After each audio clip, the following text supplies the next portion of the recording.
The officer chuckled when the old black man in uniform stepped out of the car. "Where's the costume party?" he joked. He didn't know that man had led soldiers into combat, briefed presidents, and held more stars than any sheriff in the state. He didn't know that one phone call, just one, would flip everything upside down. By the time he realized who he was mocking, the Pentagon was already on the line. The sun was beginning to dip behind the tree line, casting long shadows across the winding stretch of Highway 17. It was quiet, save for the low hum of cicadas and the faint rumble of tires on asphalt. The black Lincoln Town car moved steady and sure, polished, dignified, out of place in a part of Virginia where old trucks outnumbered sedans 5-1. Langston Roarke drove with both hands on the wheel, spine straight, the crisp lines of his dress blues immaculate against the soft leather seat. Needles shimmered faintly on his chest, catching bits of dying light, like they still remembered the sun in Kabul. He wasn't in a rush. He never was anymore. But he also wasn't expecting the flashing red and blue lights that appeared in his rearview mirror, like a warning from another life. He pulled over calmly, hazard lights blinking, engine idling. The cruiser came to a halt behind him, gravel crunching as a lone officer stepped out. Tall, white, late 30s. The swagger in his step said everything before a word was spoken. Langston rolled his window halfway and waited. "Well, what do we have here?" the officer said with a grin, lowering his shades. "You headed to a costume party, sir." Langston didn't react. "Is there a reason I've been stopped, officer?" The man chuckled, as if the words were a punchline. "License and registration first. Then maybe we'll get to that." His name tag read Crane. Langston reached slowly, deliberately, opening the glove box with measured precision. No sudden movements. Not even now. Crane leaned closer. "You got medals on that getup. That real, or did you pick it up at a thrift store?" Langston handed him the documents. "Name's Langston Roarke, retired. United States Army. 4 stars. Crane let out a low whistle as he glanced at the license. "Roarke. Fancy name. What's a general doing in a place like this?" "Driving home." Crane snorted, clearly unconvinced. "You don't mind stepping out of the vehicle, do you? Just a routine check." Langston's jaw tightened, barely. "Is there a problem with my paperwork?" Crane tapped the ID against his wrist. "Let's just say some things don't add up." Langston exhaled once, softly, and opened the door. He stepped out slow. Tall, composed, shoulders back. That uniform didn't just fit, it commanded, but Crane didn't see it. Didn't want to. He smirked instead. "Bet you clean up well for parades." Langston said nothing, just watched, waited, because there were moments in life where silence said more than thunder, and tonight, on a forgotten stretch of highway in southern Virginia, that silence was about to shake the ground beneath them. But Officer Crane didn't know that yet. Not yet. Crane circled the Lincoln like a kid sizing up a piñata, fingers twitching near his belt, jaw working something invisible. He didn't hide the smirk. "So what's the story, Colonel Sanders? Got lost on your way to a military museum?" Langston stood still, hands relaxed at his sides, heels together like the ground itself was a parade floor. He didn't answer. He didn't move. His hat sat firm on his head, brass insignia gleaming. Crane leaned in, squinting at the chest full of ribbons. 4 stars. You're telling me you're a general, out here, by yourself, in an old Lincoln, with Mississippi plates? Langston met his eyes, unblinking. "That is correct." Crane let out a low laugh, and reached into his pocket, pulled out his phone. "Mind if I get a picture?" he asked, already pointing the lens. "Never seen a cosplay this committed. I gotta show the boys back at the station." Click. Langston didn't flinch. "Got a name tag and everything," Crane muttered, zooming in. "Roarke. Sounds made up." "It's not." Sure. He grinned wider. "You some kind of internet prankster? One of those YouTube types who gets kicks out of playing dress-up and baiting cops?" "No." "Then what are you doing, sir?" The word dripped sarcasm. Langston's voice was low but clear. "I asked earlier, Officer Crane. Why was I stopped?"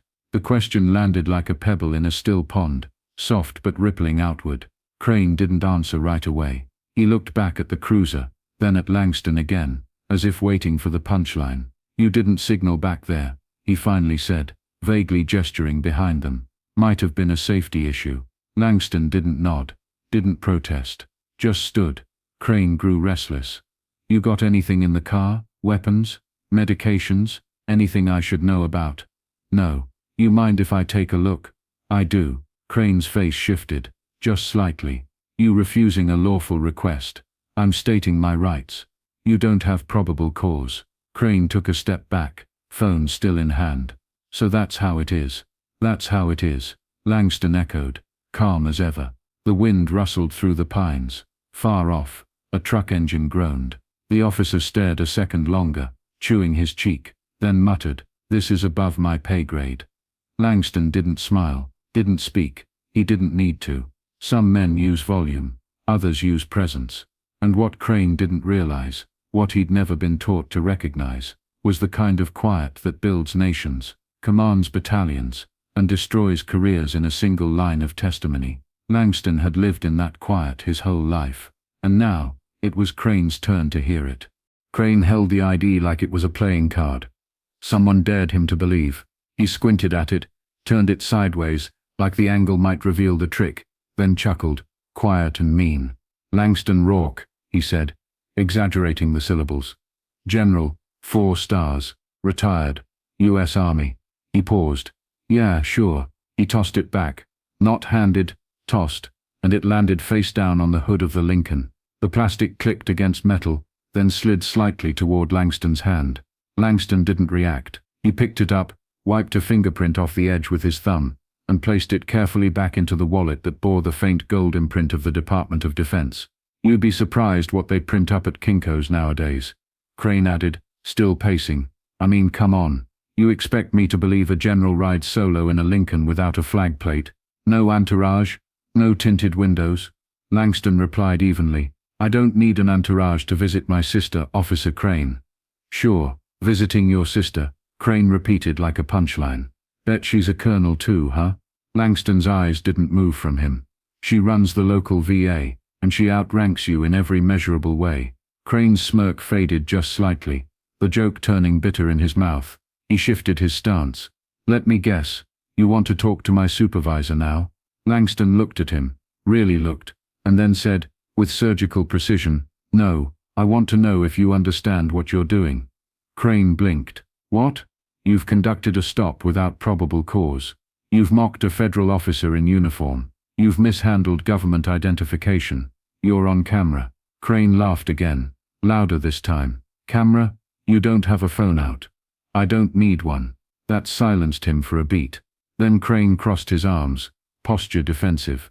"Look, man, I don't know who you think you are. I am who I am." Langston interrupted softly. "Whether you believe it or not doesn't change that." For the first time Crane hesitated, just long enough for the shift to be felt. Langston adjusted his cuffs with deliberate care. "I've served under 4 presidents, commanded tens of thousands of troops, and buried more brothers than I care to count. But none of that matters here.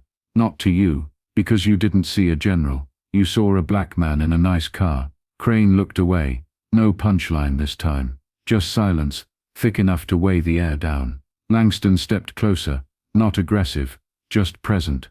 "You made a decision the second you saw my skin. And now, Officer Crane, you're going to learn what a lifetime of restraint and rank can do with just one number." He opened his wallet again, but this time it wasn't to hand over ID, it was to make a call. The radio on Crane's shoulder crackled as he pressed the button.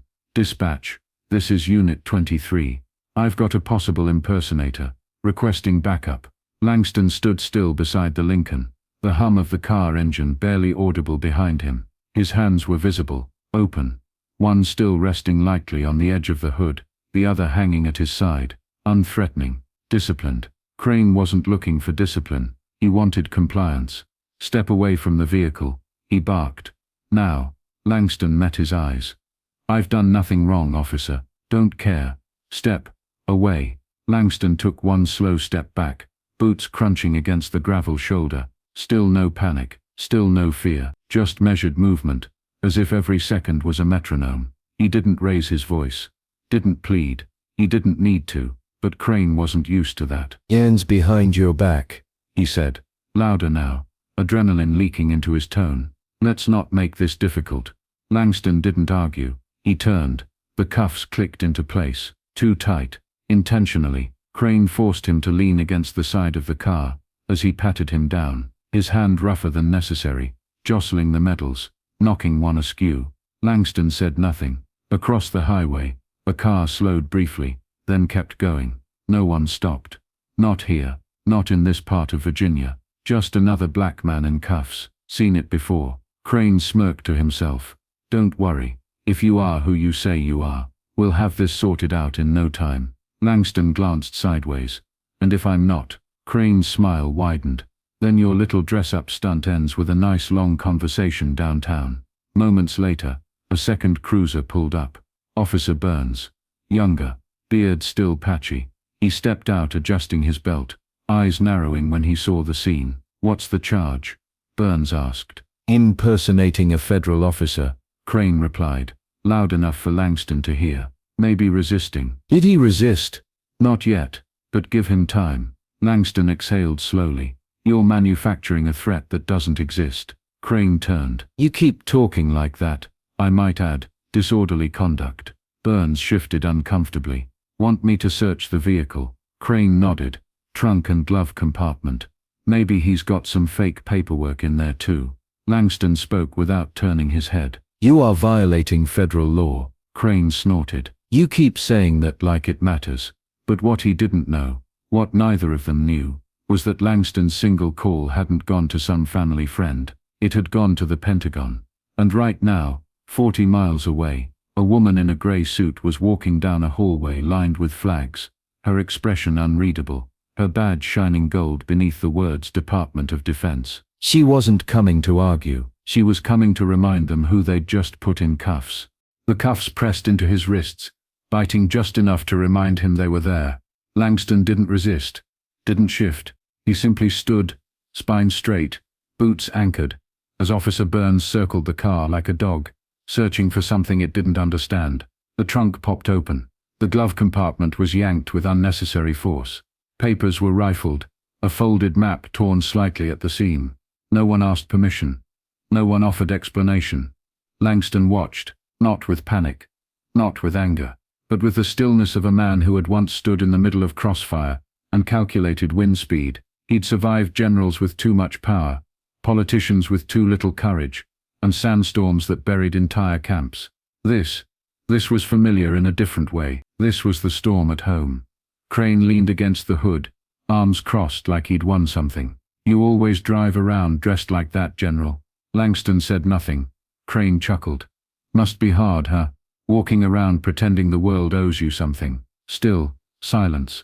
Langston had learned long ago that some moments demanded restraint, not as a concession, but as strategy. Words were weapons. Yes, but sometimes silence was the sword. And right now, it was cutting deeper than anything he could say. Man doesn't talk much. Burns muttered, slamming the trunk shut. Nothing in the vehicle. Crane shrugged. Guess we'll wait for confirmation. Could be a good story either way. Langston's gaze flicked upward.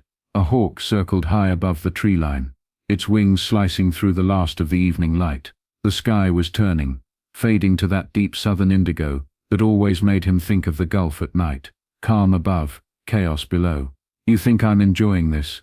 Crane asked suddenly, his tone sharper now, like the silence was needling him. You think I want to deal with crap like this every shift? Langston turned his head slightly, just enough to make eye contact. No. Crane blinked. I think you've grown used to never being challenged. Crane opened his mouth, but before he could respond, the radio on Burns' shoulder crackled to life. Unit 23, be advised, individual matching that ID confirmed. General Langston Roarke, retired U.S. Army. High-level clearance. You are instructed to disengage immediately and await command response. Crane's face drained a shade. Burns froze mid-step.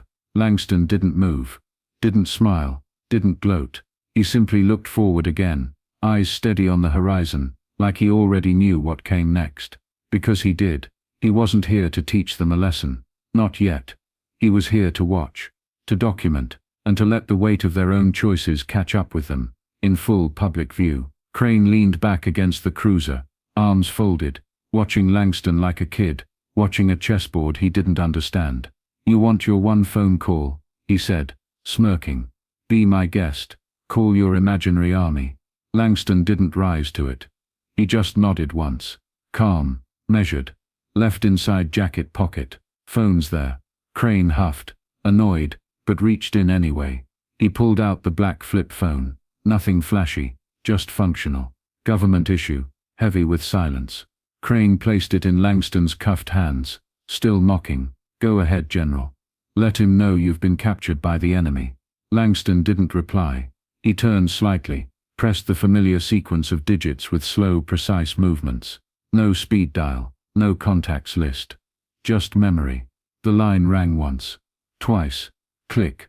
He brought the phone to his ear. It happened again, he said softly. No greeting, no name, no explanation. On the other end, a woman's voice responded instantly. Location, Route 17, mile marker 211, 2 officers, 1 named Crane. Are you restrained? Yes.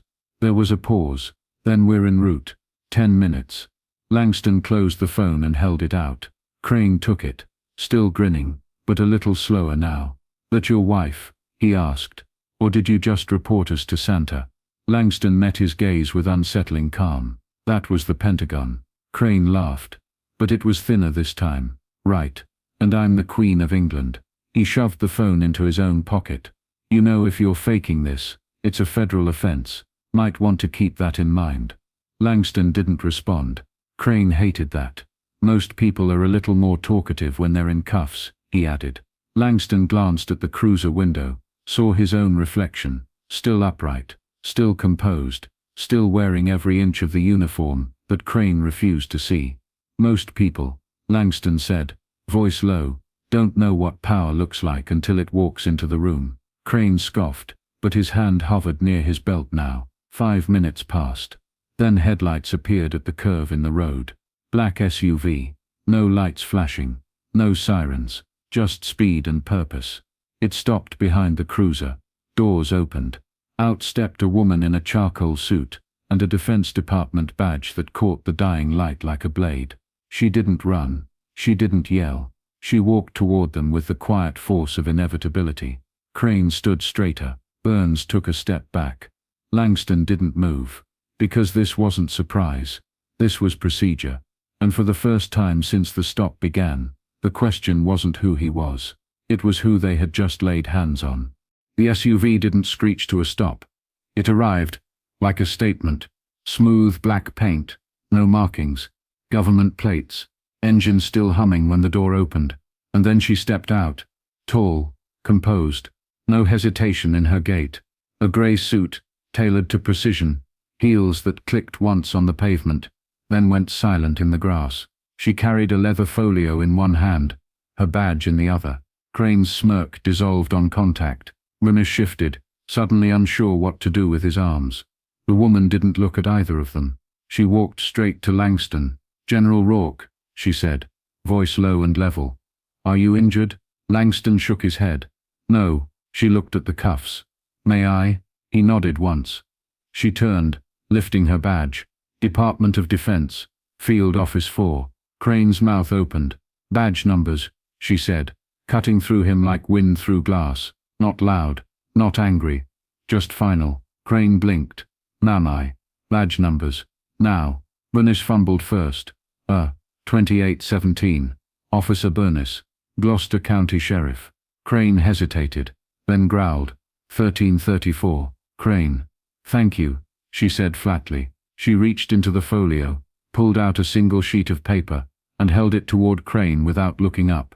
You are now subject to immediate departmental review. You are not to make further contact with General Roarke. You are not to touch your cruiser until federal investigators clear the vehicle. Do you understand? Crane's jaw tightened. On what grounds? Improper detainment of a federal officer. Unlawful search. Procedural misconduct. She turned slightly, eyes sharp now, and gross insubordination. That one's internal. Crane looked like he wanted to speak, but nothing came. She moved past him. Remove the cuffs. Mamai. She stopped, turned. Her stare landed with the weight of a courtroom. Remove the cuffs. Bernice moved. He fumbled with the key, hands unsteady. The click was loud. Langston flexed his wrists, blood returning. She handed him the phone. Colonel Pierce is holding the line. When you're ready. Langston took it. No one said a word. The sky had gone fully dark now, the air heavier. Somewhere in the trees, an owl called once, then went silent, like even the forest understood something had changed. Crane stood there, breathing through his nose, face flushed. Langston finally spoke. You made your assumptions. That's human. He stepped forward, just once. But now you'll learn what happens when you make them on record. Crane's throat moved. Swallowed something bitter. Langston looked at the woman. Thank you. She nodded. We're not done. Then she turned to the cruiser, lifted her phone, and started documenting. Not with drama, with purpose. Because in the next 24 hours, this stop wouldn't be a footnote. It would be federal. The sound of heels in gravel was the only noise as she turned to face Langston again, then lifted her hand in a crisp, deliberate salute. Langston returned it, sharp and precise, palm forward, fingers together. The gesture wasn't dramatic. It wasn't meant for show. It was tradition, respect, a language of its own. Crane stared, and in that moment, brief, silent and irreversible, reality cracked through the haze of arrogance. This wasn't a costume, wasn't a prank. This man wasn't pretending. He was the Langston Roarke, the General Crane had heard mentioned on the news during the drawdown in Afghanistan. The one who gave press briefings in D.C., stood beside presidents, sat on joint defense committees. The man who once walked into a NATO summit, and walked out with 3 nations signed to a ceasefire, and Crane had cuffed him on a roadside over a busted ego. The blood drained from his face. Langston said nothing, just turned, adjusting his uniform where the cuffs had creased the fabric. His left wrist bore a faint red line. He flexed it once. The woman beside him, Agent Serrano, though she hadn't introduced herself, was already speaking into a secured line.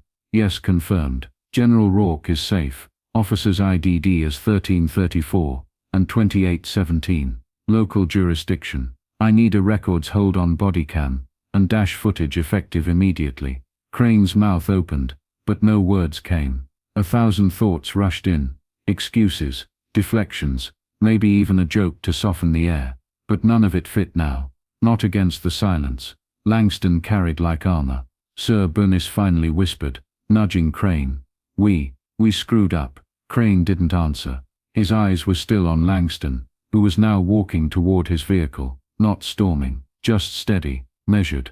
The way someone moves when they know time, and the law is on their side. Crane felt his legs shift, but couldn't seem to take a step.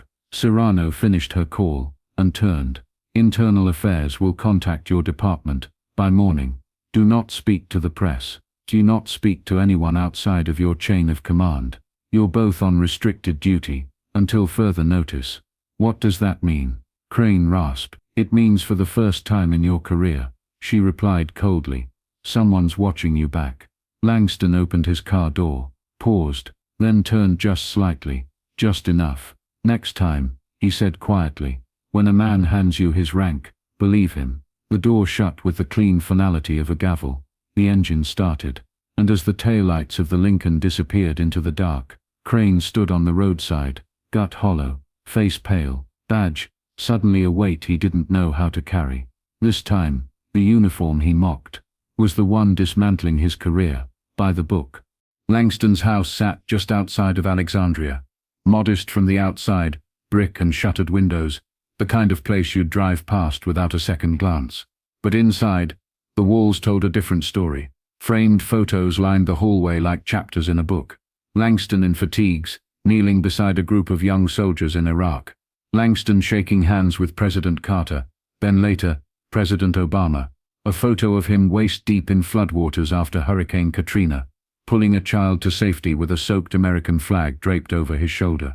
He moved through the space slowly, jacket off now, collar unbuttoned, the weight of the day still pressing against his spine. He paused at one photo in particular, black and white, faded. Him and his older brother, both in uniform, both smiling. That one always stopped him. The knock came 3 times, quick, familiar. Langston opened the door to find his niece standing there, already pulling off her gloves. Uncle Lang, she said, stepping inside.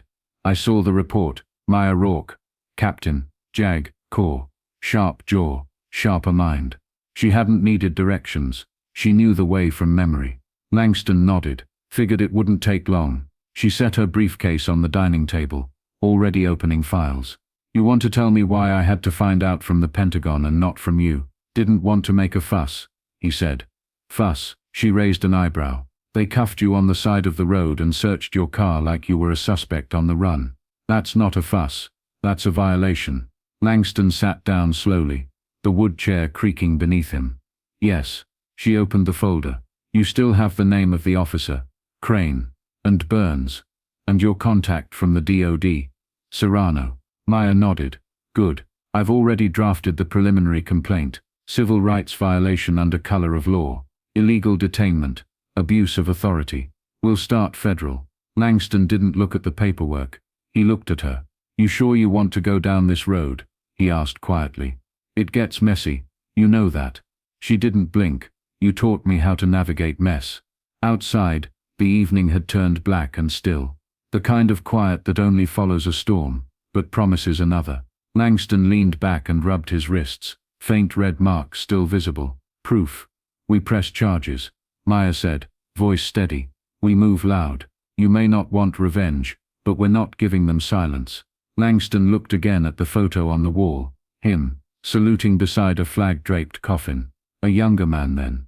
Still believing the system worked if you just played your part. He turned back to Maya. All right. Let's do it right. He smiled. We always do. Because Langston Roarke wasn't just another veteran with a story. He was the story. And now, the next chapter had just begun. It started with a single headline. Decorated black general handcuffed during routine stop in Virginia. By noon the next day, it was everywhere. Veteran forums lit up with fury. Photos of Langston Roarke in uniform, years younger, standing beside sand-blasted Humvees, began circulating on social media with hashtags like #respect-to-rank and Not just another stop. Old friends called, former subordinates messaged. Even a retired Navy SEAL posted a video. You don't lay hands on a man like that. Not unless you've forgotten who built the floor you're standing on. Langston didn't reply to any of them. He sat at his dining table, unmoved, sifting through documents, while Maya paced the room like a trial had already begun. Meanwhile, the Gloucester County Sheriff's Office scrambled to contain the fallout. Their first statement, thin, vague, riddled with legalese, only made things worse. We are aware of an incident involving a routine traffic stop. Routine. That word burned like dry kindling. By mid-afternoon, local outlets ran with it. By evening, it had reached Capitol Hill. A congressman from North Carolina tweeted, "This man has served his country with honor. If we can't protect our veterans from this kind of treatment, we've failed." Crane was placed on administrative leave before dinner. No press conference, no apology, just a curt internal memo, and a locked office door. But Langston wasn't watching the news, wasn't celebrating the outrage.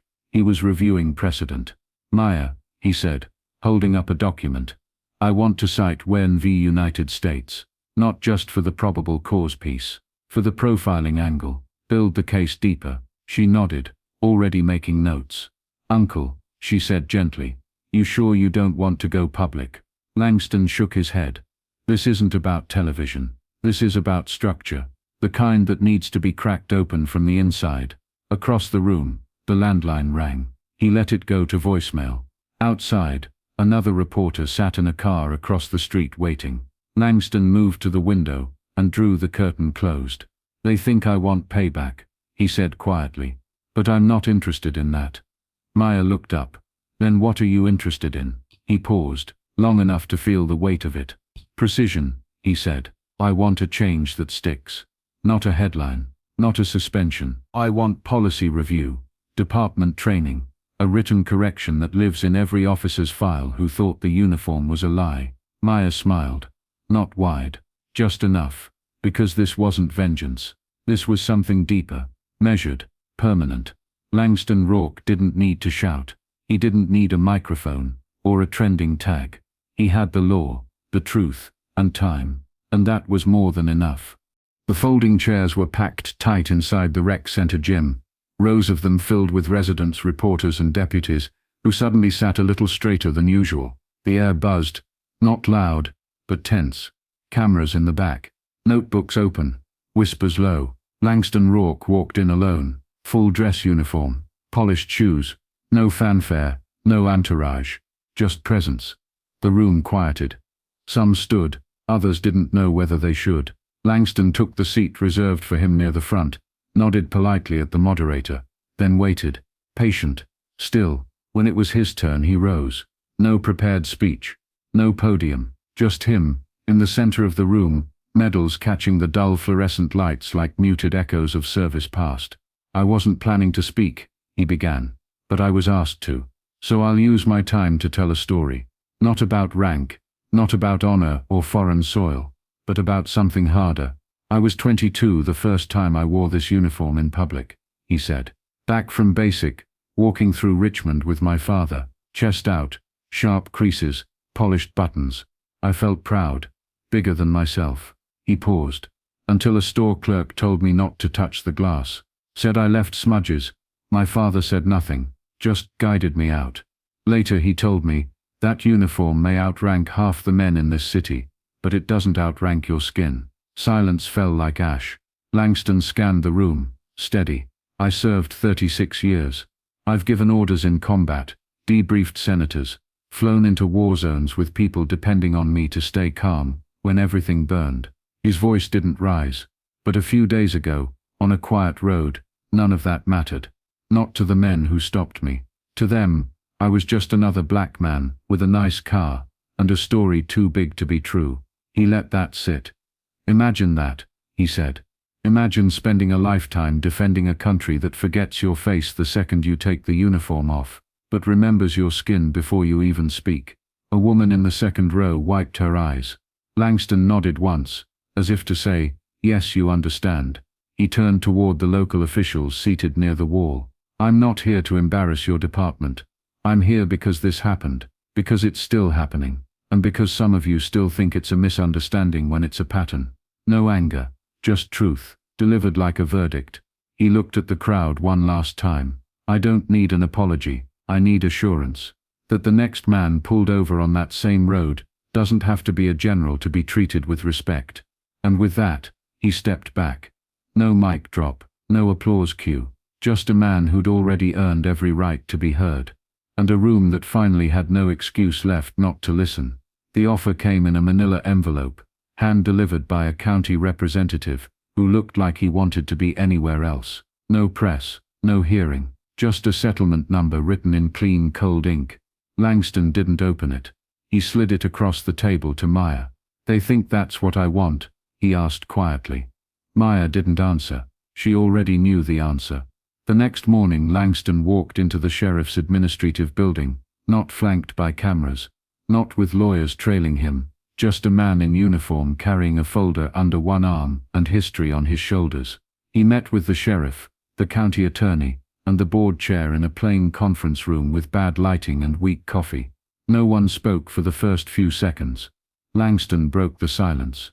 "I'm not here for a check," he said, setting the folder down. "I'm here for change." The room shifted, uncomfortable. "I want a full review of your department's stop and search procedures," he continued. "Mandatory racial bias and de-escalation training for all officers, beginning with the two who stopped me." The sheriff cleared his throat. "General Roarke, we." Langston raised a hand. Not rude, just firm. "You don't get to lead this conversation. Not when you allowed your men to lead with assumption and end with a pair of handcuffs." Silence. "I also want community oversight," Langston added. "A civilian review board with subpoena power and reporting access. Not a PR stunt, not a folded pamphlet. Real oversight." The county attorney shifted in his seat. "That's a big ask." Langston nodded. "It should be." There was no debate. Just quiet glances across the table, men doing math, not with numbers but with weight. His record, his reach, the press still circling, the story still burning. They knew they couldn't afford another misstep. 2 days later, the county issued a public statement. "We are committed to rebuilding trust." It was followed by action. The first training session was booked that week, led by a former DOJ civil rights advisor. The sheriff's office issued a revised protocol manual. Crane and Burns were officially reassigned. Training roles, desk duty, No field work until further notice. Community leaders were invited to nominate oversight board members. And Langston, he attended the first training, sat in the back row, didn't speak, just listened. Because this was never about humiliation. It was about clarity. He wasn't there to take their dignity. He was there to demand they start giving it. Before a badge, before a title, before it took a courtroom to remind them what decency actually looked like. The settlement offer was never mentioned again. Langston Roarke didn't want their money. He wanted their mirror. And now, they had to face it. It came without fanfare. No flashy press conference. No dramatics. Just a white sheet of letterhead, bearing the seal of the United States Department of Defense, issued to every major news outlet by 9 a.m. The Department of Defense stands firmly behind General Langston Roarke. His decades of decorated service exemplify the values of leadership, integrity, and sacrifice. The recent incident in Virginia is part of a larger disturbing pattern that demands national scrutiny, not just for our veterans, but for every American treated as less than their rank, their record, or their rights deserve. The statement was brief, but its weight hit hard. Cable networks aired it on loop. A retired Marine on CNN choked up trying to read it aloud. On veteran message boards, stories poured in, dozens, then hundreds, of service members of color sharing their own stops, searches, and silences, some with outcomes far worse. A senator from Maryland called for a congressional hearing. A panel was announced, and somewhere in that bureaucratic storm, Officer Wyatt Crane's badge number appeared on a list marked for internal reconsideration. He felt it the moment he walked into the station, and every head turned slightly, not hostile, not curious, wary. Deputies he used to joke with now gave clipped nods. Captain Harlow didn't meet his eyes. Later that afternoon, Crane was called into the sheriff's office. Creedy didn't waste time. "You're on thin ice," he said, flatly. "We're being watched. Every move, every report. I got brass from DC, asking for your personnel file. You know what that means." Crane said nothing. "It means your future's no longer in my hands, or yours." Crane clenched his jaw. "So what? He gets a medal, and I get thrown under the bus." Creedy narrowed his eyes. "That man earned his medals. You earned this mess." Crane looked away, but deep down, he already knew it. Knew it from the moment Serrano saluted Langston, from the look in Rourke's eyes. Not revenge, not fury, disappointment. It stuck harder than rage ever could. By evening, Langston sat quietly on his porch in Alexandria, the Pentagon letter folded neatly beside his tea. He hadn't asked for it. Didn't need it, but it mattered. Not for ego, not for headlines. Because now, the country had to say it out loud, that even its generals, if black were still expected to explain themselves on back roads, still doubted, still dismissed.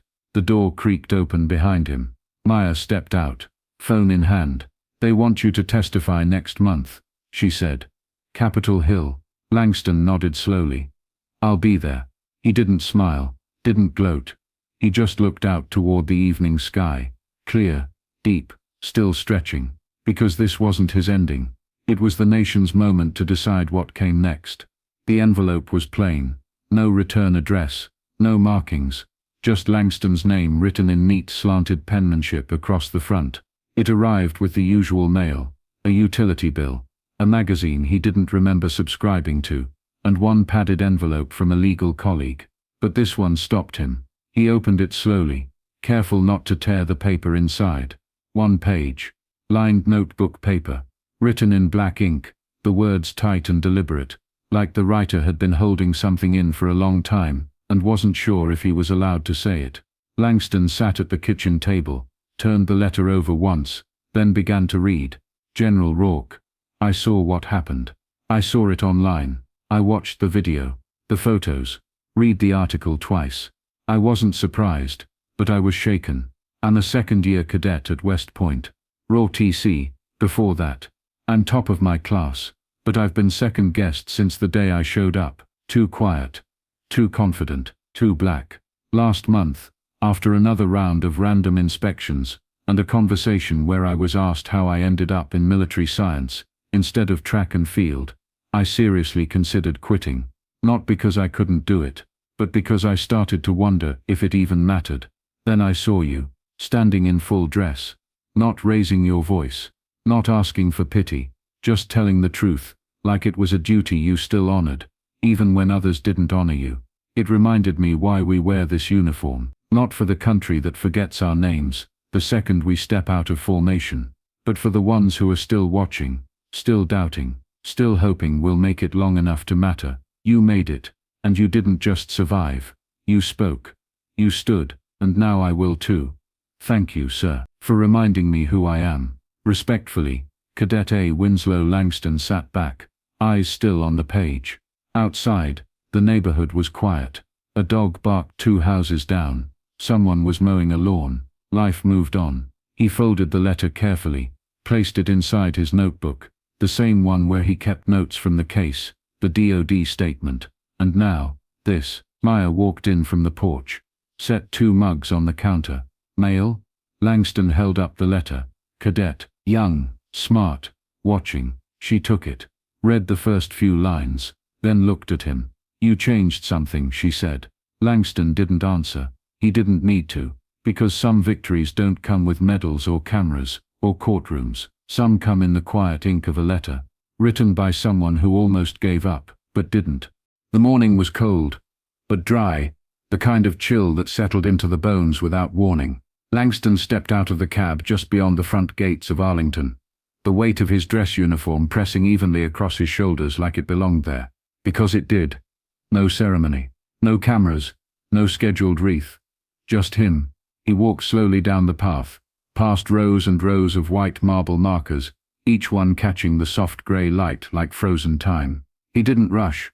He never had in this place. Every footstep was deliberate, not out of formality, but memory. He passed names he knew, and names he didn't. Each one mattered. He turned left at section 60, near the oak tree that still leaned slightly from a storm 20 years ago. Stopped at a stone with a bronze insignia, embedded near the base. Colonel Thomas Hale, 1952, 2007. Langston didn't speak, didn't kneel, he just stood there. They'd served together twice, once in Panama, once in Kosovo. Hale used to hum jazz during pre-flight checks. Used to say, if we're going into hell, we're going with rhythm. He'd meant it. The wind picked up slightly, brushing Langston's coat back. He adjusted his stance, spine straight, shoes aligned. Then he raised his hand, right arm clean, palm sharp, fingers together, and held the salute for 3 full seconds. No anthem, no rifle volley, just silence. But that silence echoed, because some gestures don't need witnesses to carry weight, and some honors aren't performed for others. They're paid forward, etched into the unseen ledger of memory and dignity. Langston dropped his arm and moved on. Section 21, then 33. He paused again at a marker with no name, just the words unknown soldier, Iraq, and he stood a little longer there. The truth was, it had been a long year, longer still since he'd worn the uniform without the stain of someone else's doubt trying to press through the seams. But here, in this place, nothing needed to be proven. They had all worn it, and none of them had to explain why. He turned back toward the path, walking slowly now, the rows stretching endlessly in either direction. A groundskeeper nearby tipped his hat. Langston returned the gesture with a nod. At the gates, a small group of tourists stood near a tour guide, whispering. One of them pointed. The others watched as Langston walked past, not because they knew his name, but because something in his presence made them pause. He didn't stop, didn't acknowledge. He just kept walking. Because this wasn't about them. This was about forward motion. One step, then another, not to escape the past, but to carry it, honor it, build something new with it. Langston Roarke didn't come here to be seen. He came to remember, and to remind the world quietly that dignity doesn't retire, it walks. If this story moved you, don't let it stop here. Share it. Talk about it. Ask the hard questions, because silence lets injustice hide. But stories like this, they drag it into the light.